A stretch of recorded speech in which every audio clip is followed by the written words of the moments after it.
Hello hi and welcome back to the video series lecture. इस video में हम illustration number 2 देखेंगे। ठीक है, so underwriting of shares and debentures का इलस्ट्रेशन नंबर 2। पहले पूरा क्वेश्चन समझ लेंगे कि क्या है एंड इस क्वेश्चन में कुछ नया इंट्रोड्यूस होने वाला है आपके लिए, जो सॉल्यूशन में हमें लिखना है।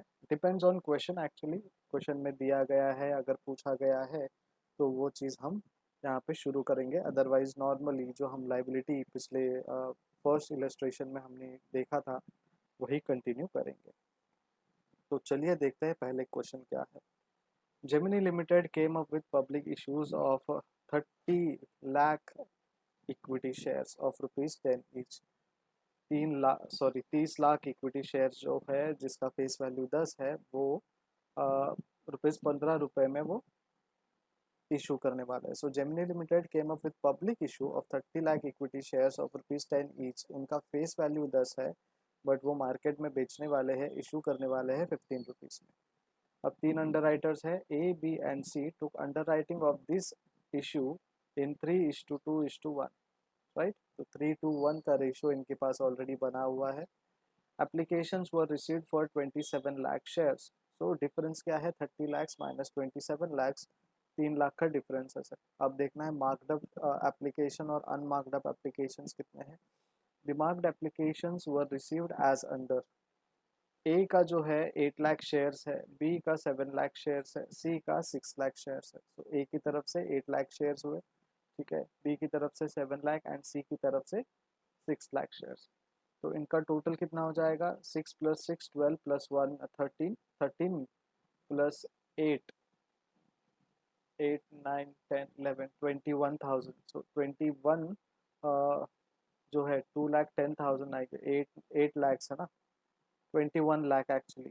राइट, सो 21 लाख का मार्क्ड एप्लीकेशन है। Commission payable to underwriter is at 5% on the face value of share. Face value जो है शेयर्स का उसका 5% हम लेंगे। अंडरराइटर्स को जो है 5% हम उनको एज अ कमीशन हम देंगे, कंपनी देगी बेसिकली, जो कंपनी पब्लिक इशू करवा रही है। Now there are two questions, compute the liability of each underwriter as regard the number of shares to be taken up. Second, pass journal entries in the books of Gemini Limited to record the transactions relating to underwriter. सो हमें क्या करना है, journal entries जो है वो pass करना है in the books of Gemini Limited to record the transaction relating to underwriters. तो एक लाइबिलिटी है, मैंने कहा था कुछ नया चीज़ इशू आपको इंट्रोड्यूस होने वाला है, वो है जर्नल एंट्रीज का। अब ये journal entries normal journal entries है जो हम लोग पहले करते थे। ठीक है, तो ये जर्नल एंट्रीज भी हमें बनाना है और हमारी जो लाइबिलिटी है हर एक अंडरराइटर्स की वो भी हमें सॉल्व करना है, वो भी हमें यहाँ पे इनको दिखाना है। So now let us see the solutions. Computation of liability of underwriter in respect of shares. ठीक है, तो हमें कंप्यूट करना है, कैलकुलेट करना है liability of underwriter in respect of shares. तो पर्टिकुलर्स यहाँ पे हम लिखते हैं इन शेयर्स ए बी सी। ठीक है, तो जो भी वैल्यूज आएंगे वो शेयर्स पे आएंगे। 30 लाख शेयर्स है तो उस हिसाब से हमें वो शेयर्स का ही वैल्यू लिखना है, मॉनेटरी वैल्यू नहीं लिखना है। अगर इन रुपीस लिखा होता तो हम मॉनेटरी वैल्यू लिखते, राइट। बट 30 लाख हमें पर्टिकुलर्स में इन कॉलम में लिखना भी कंफ्यूज हो जाता है कभी कभी। तो शेयर्स जब लिखते हैं तो अच्छे तरीके से और उनके सारे कैलकुलेशंस अच्छे से करना, क्रॉस चेक करके ही कैलकुलेशंस करिएगा। So cross liability, total issue of 30 lakh equity shares in agreed ratio. तो 30 लाख इक्विटी शेयर्स है, अगर वो 30 लाख इक्विटी शेयर्स को हम 3:2:1 में करेंगे तो क्या रेशो आएगा। चलिए देखते हैं कैलसी की मदद से कि क्या रेशो आ सकता है।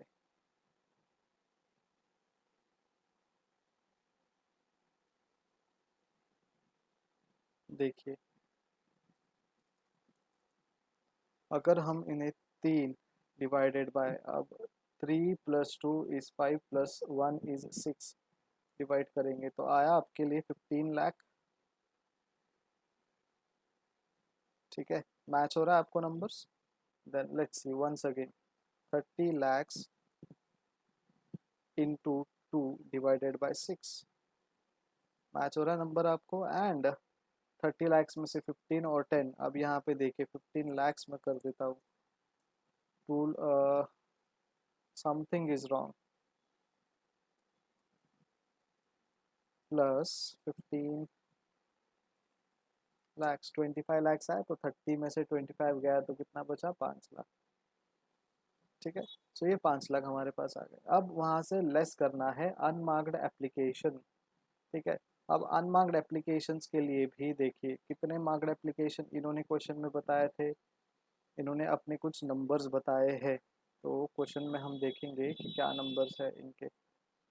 इन्होंने बताया हमें कि ए की तरफ से 8 लाख है, प्लस बी से 7 lakhs है, सी की तरफ से 6 lakhs है। टोटल कितने मार्क हुए, 21 lakh shares. 21 lakh shares plus जो एप्लीकेशन हमें रिसीव हुए वो है 27 lakhs। तो डिफरेंस कितना आ रहा है, 27 में से अगर 21 चले गए तो 6 लाख जो है वो अनमार्क्ड है। ठीक है, अब ये 6 लाख की तरफ जब हम देखेंगे, ठीक है, तो ये 6 लाख को हमें क्या करना है, अब इनके रेशियो के हिसाब से हमें डिवाइड करना है। तो 6 lakhs इंटू 3 डिवाइडेड बाय 6, देखिए आया 3 लाख आपको यहाँ पे, राइट। तो पहले हमें ग्रॉस लाइबिलिटी लेनी है, टोटल लाइबिलिटी कितनी होती है, टोटल इक्विटी शेयर्स के हिसाब से कितना जा रहा है, सब्सक्राइब हुआ है, that's a different thing, but total liability हमारी कितनी होती है उस हिसाब से हमारा अनमार्क्ड एप्लीकेशन कितना है वो हम लेस करेंगे उसमें से। ठीक है, I hope things are going clear. उसके बाद 6 लाख में से फिर से मैं एक बी का जो रेशियो है वो निकाल लेता हूँ। तो 2 लाख आ गए, तो 3 + 2 5 और बचा 6 में से 1, 6 लाख हो गए। सो यहाँ पे हमने ग्रॉस लाइबिलिटी ले ली, हमने अनमार्क्ड एप्लीकेशंस ले लिया, तो ग्रॉस में से अनमार्क निकल गए, तो हमारा लाइबिलिटी कितना होता है, एक्चुअल लाइबिलिटी कितना होता है, 12 लाख। अब 12 लाख में से हमने हमारी तरफ से कितने आए, 8 लाख। सरप्लस इन मार्क्ड शेयर कितना है, या फिर शॉर्टफॉल इन मार्क शेयर कितना है। अब यहाँ पे क्या है, हमने एग्री करा था 12 लाख के लिए as per the agreed ratio, लेकिन यहाँ पे आए 8 लाख तो शॉर्ट हो रहा है। ठीक है, तो 4 लाख शेयर जो है शॉर्ट हो रहे हैं हमारे। ना यहाँ पे इन्होंने एक एग्रीमेंट दिया था, ठीक है, यहाँ पे इनका कुछ मार्कडअप एग्रीमेंट था, वो 8 लाख का था, इनकी तरफ से आया 7 लाख और यहाँ पे 1 लाख की कमी। इन्होंने 4 लाख का मार्कअप दिया और इनकी तरफ से आए 6 लाख, यानी ये सरप्लस है। 4 देने वाले थे, इन्होंने 6 लाख शेयर्स लेकर आए, तो ये सरप्लस है। सो अब क्या करना है, ये जो 2 लाख है, ये 2 लाख भी हम इन दोनों में डिवाइड करेंगे। ठीक है, so surplus of C distributed to A and B in ratio 3:2। Ratio change नहीं होने वाला है, रेशियो जो होगा वही रहेगा हमेशा। ठीक है, तो यहाँ पे कितना भी नंबर होने दे, यहाँ पे 10 भी होता तो भी ये 3:2:10 ही हो जाता और 3:2 में ही वो डिवाइड होता, राइट। सो 2 लाख को हम यहाँ पे डिवाइड करेंगे, तो चलिए देखते हैं 2 लाख का जब डिवीजन होता है तो 2 लाख इंटू 3 डिवाइडेड बाय, अब कितने से करेंगे, 5 से करेंगे। क्यों 5 से करेंगे, because ratio is 3:2 and 3 + 2, that's it. ठीक है, तो ये हो गया आपका surplus of C distributed to A and B in 3:2 ratio. 1,20,000, 80 lakhs, sorry 80,000 and जो नॉर्मल है 2 लाख, वो यहाँ पे आएगा। अब 4 में से हमें क्या करना है, 1,20,000 जो है माइनस करना है, और नेट लाइबिलिटी जो है हमारा वो 2,80,000। सिंपल है, अगर ये स्टेप नहीं समझ में आ रहा तो इतना याद रखिए कि जो भी सरप्लस है वो सरप्लस का वैल्यू जो है हमें यहाँ से, ये जो मार्क्ड शेयर है वहाँ से हमें माइनस करना है। और क्यों माइनस करना है, बिकॉज ऑलरेडी इन्होंने अचीव कर लिया है, ये 4 लाख बोला था इन्होंने, इन्होंने 6 लाख लाया, तो ऑलरेडी अचीव्ड है, फिर इनको क्यों तकलीफ दे हम। तो इनके जो शॉर्टफॉल सरप्लस है उनमें से ये माइनस करेंगे। ठीक है, और माइनस करने के बाद अब एक्चुअल जो है अंडर राइटिंग इनको मिलना चाहिए लाइबिलिटी, वो इनका 2,80,000 यहाँ पे आ रहा है और 20,000 यहाँ पे आ रहा है। सो ए विल वर्क आउट, और मे बी किसी और के बिहाफ में या फिर कंपनी के लिए वो इतना शेयर जो है परचेस करेंगे एट द रेट ऑफ 15 पर शेयर, और बी 20,000 शेयर्स परचेस करेंगे एट ₹15 पर शेयर। और सी ने तो अपना काम पूरा ही निभा लिया, तो उनका कोई लाइबिलिटी नहीं है। Now let us see the journal entries in the books of Gemini Limited. अब सबसे पहले हमने यहाँ पे लाइबिलिटीज ली, तो यहाँ का जो एंट्री है वो आएगा, so A is account debit, B is account debit to share capital account to securities premium account. अब क्यों सिक्योरिटीज प्रीमियम, देखिए उसका फेस वैल्यू जो है 10 रुपये का था, अब हम कितने में बेच रहे हैं, 15 रुपीज़, तो प्रीमियम अमाउंट है, हम प्रीमियम में बेच रहे हैं, तो शेयर कैपिटल में 10 रुपये का जाएगा वैल्यूएशन और प्रीमियम में 5 रुपये का वैल्यूएशन जाएगा। अगर आप इनका टोटल करोगे, देखिए अगर आप इसी 30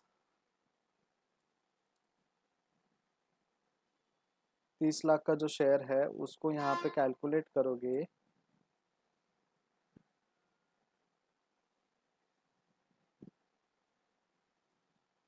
45 लाख रुपीज़ आना है, ठीक है, तो 30 lakhs plus 15 comes to your 45 lakhs, ठीक है। तो यहाँ पे 30 लाख इक्विटी शेयर्स बोले हैं इन्होंने, और यहाँ पे इन्होंने लिया है 3 लाख इक्विटी शेयर्स, ठीक है। तो आप कंफ्यूज मत होना, आप यहाँ पे 30 लाख इक्विटी शेयर्स कर दीजिएगा और उसका जो वैल्यूएशन आएगा वो आएगा 3 करोड़ के आसपास। यहाँ पे भी 30 लाख कीजिएगा, उनका वैल्यू आएगा 15 समथिंग 1 करोड़ 50 लैक्स के आसपास। तो क्वेश्चन में कभी भी आपको कोई कंफ्यूजन होता है, total issue of 30 lakh equity shares बोला है, ठीक है, ये हमने क्वेश्चन से ही उठाया same as it is, but यहाँ पे हमने 3 लाख लिए हैं, राइट। तो वो वैसे हम कैलकुलेशन जो है ध्यान में रखते हुए करना है और सोच समझ करके करना है। अगर आपको लग रहा है कि सर अब हम इस पेचीदे पोजीशन में है कि हम क्या करें, अब तक तो आंसर हमने 30 लाख के हिसाब से सॉल्व किया, तो नोट लिखना है, as per the question I have understood the shares were 30 lakh shares or 30 lakh equity shares at the rate of rupees 10 face value and rupees 15 market value. Therefore share capital account में हम 10 रुपये से लेंगे and then we will charge rupees 5 पर premium account. तो आपको पूरा freedom है अकाउंट्स में, आप जो वर्किंग नोट लिखना चाहते हो आप लिख सकते हो, लेकिन वो as per rules and norms होने चाहिए, आप अपने कुछ नए रूल्स एंड रेगुलेशंस नहीं ऐड कर सकते, ठीक है। आप अपना अंडरस्टैंडिंग वहाँ पे रख सकते हो कि मेरा अंडरस्टैंडिंग ये था और मैंने ये इंटरप्रेट किया, सो वर्किंग नोट लिखना बहुत ज़रूरी है, right. So communication through working note to the examiner और द इन्विजिलेटर और जो पेपर चेक करेंगे उनको, इन सारे लोगों को पता होना चाहिए। सो 2,80,000 जो शेयर्स है 15 रुपये से जाएंगे, 20,000 शेयर 15 रुपये से जाएंगे, शेयर कैपिटल में 10 रुपये जाएगा, शेयर प्रीमियम अकाउंट में 3 लाख 30 लाख के 5 रुपये जाएंगे, ठीक है। नरेशन लिखना है, being the shares to be taken up by the underwriters, underwriter ने ये शेयर्स टेकअप किया है, या फिर being the shares purchased by the underwriters. अब सेकेंड एंट्री क्या होगी, अंडरराइटिंग कमीशन। अब इनको कमीशन कितना देना है, 5% का कमीशन देना है, ठीक है। अब ये 5% का कमीशन कैसे देंगे हम, इनकी जो लाइबिलिटीज़ है ग्रॉस लाइबिलिटी उस हिसाब से, तो 15 लाख का 15 सॉरी 5%, 10 लाख का 5% एंड 5 लाख का 5%। सो फेस वैल्यू विल बी 10 और 10 के हिसाब से ही देंगे हम उनको। हाँ आप बोलोगे सर यहाँ परचेज तो आपने 15 से करवाया है और यहाँ पे उनको पैसे जब दे रहे हैं हम लोग तो 5 से करवाया, तो देखिए ये मार्केट वैल्यू है और ये सबके लिए सेम रहेगा, लेकिन हम जो कमीशन की बात कर रहे थे वो बुक वैल्यू के हिसाब से हम देंगे, ठीक है। So under writing commission account 15 lakh, 15 lakh shares का 10 रुपया, उसका 5%, 10 लाख का इंटू 10 5%, ठीक है। ये सब टोटल करने के बाद ये जो वैल्यू आएगा उसका टोटल वैल्यू यहाँ पे जाएगा। आप फिर पूछना नहीं कि सर ये 15 लाख कहाँ से आया, ये 15 लाख सर मैडम जो भी मुझे सुन रहा है, 15 लाख का जब 10 रुपये के हिसाब से 5% निकालता है तो 7,50,000 आता है। अगर आपको फिर भी कैलकुलेशन के लिए दिक्कत आ रही है तो यहाँ पे मैं आपको फिर से दिखा देता हूँ, देखिए ये आ गया 15 लाख, हमने 10 से कैलकुलेट कर लिया, ठीक है। 1 करोड़ 50 लाख रुपीज़ इंटू 5%, कितने आ गए, 7,50,000। अब यहाँ पे देखिए मैं इसको मेमोरी प्लस में ऐड कर रहा हूँ, मैंने कर दिया मेमोरी प्लस में। उसके बाद फिर हम लेंगे 10 लाख, उसका 10 रुपीज़, ठीक है। आपको इतने आ गए। उसका जो 5% है आया आपके लिए 5 लाख रुपया। इसको फिर से मैंने मेमोरी प्लस कर लिया, ठीक है। फिर हम क्या करेंगे, 5 लाख रुपए लेंगे, 5 लाख शेयर्स लेंगे, उसका 10 रुपये से कैलकुलेट करेंगे और फिर उसमें से 5% हम निकालेंगे। तो आया 2,50,000 प्लस मेमोरी प्लस कर लिया हमने इसको। और जब मेमोरी रिकॉल करेंगे हम, ठीक है, तो देखिए 15 लाख रुपीज़ आए, right. So the calculation is easy. What we need to understand is, जब नेट उनका जो लाइबिलिटी है वो आता है तो सबसे पहले उनका नेट लाइबिलिटी का एंट्री होगा, उसके बाद उनका जो कमीशन पे करना है वो उसका एंट्री होगा। एंड देन उसके बाद जो बैंक में पैसा जाएगा, bank account debit to A's account, 34,50,000 being the amount received from underwriter A for the shares taken up by him after adjustment of his commission। तो जो उनका कमीशन अकाउंट रहेगा उसमें अंडरराइटर की तरफ से being the amount received from underwriter A for the shares taken up। अब इन्होंने कितने शेयर्स टेकन अप किए थे, कितने शेयर्स इन्होंने लिए, 2,80,000, कितने रुपए के हिसाब से, ठीक है, 42 उनका होता है। लेकिन इनके कुछ हमने चार्जेस पे किए ना, उनके मेरे ख्याल से 15 लाख जाता है, ठीक है। हम क्रॉस चेक कर लेंगे यहाँ से। देखिए ए की तरफ से 42 लाख आता है, ये ए की तरफ से। उनको हमने कमीशन कितना दिया है, 7,50,000 माइनस 7 लाख, 34,50,000।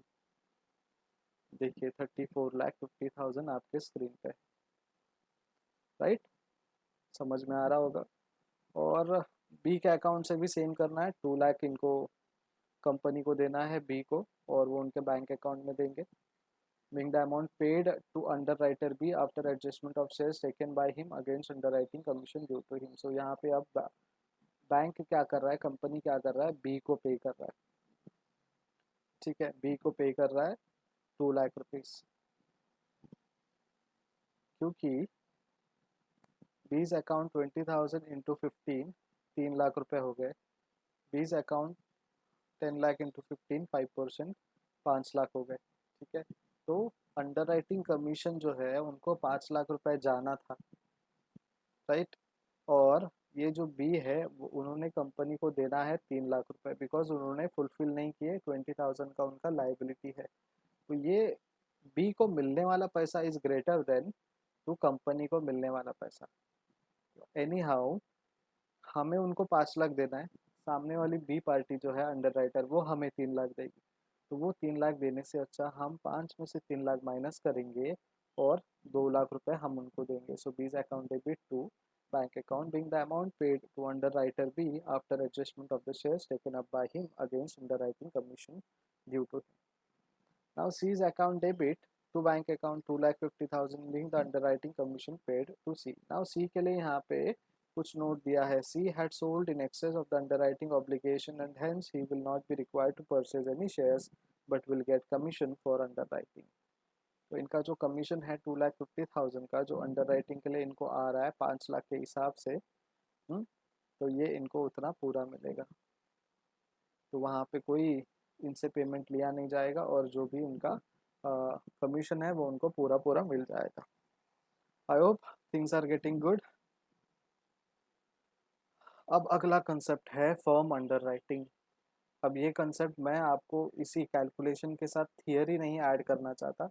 तो अगले वीडियो में, कल मंडे वाले लेक्चर में आपको ये अंडरराइटिंग जो है वो कंसेप्ट में बताऊंगा, और उसके बाद हम कुछ कैलकुलेशंस भी यहाँ देख रहे हैं, वो कैलकुलेशंस भी हम करेंगे, right. So all the best and practice कीजिए। कुछ भी क्वेरी हो just I am a call away.